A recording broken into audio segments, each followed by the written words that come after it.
बेलपाड़ अंचल लगिकी आमर एमसीएल अच्छी कोयला खनि एमसीएल कोयला खनि अच्छी ओपीजीसी अच्छी टाटा फैक्ट्री अच्छी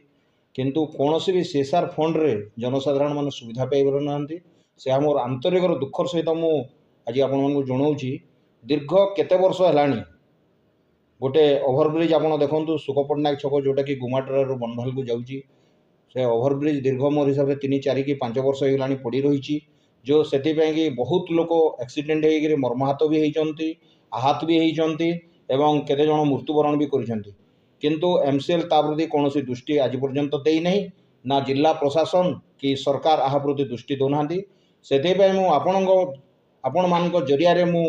चेताइबा चाहे एमसीएल कर्तृपक्ष को एवं जिला प्रशासन को कि जदि आगामी दिन में जनसाधारण सुविधा कर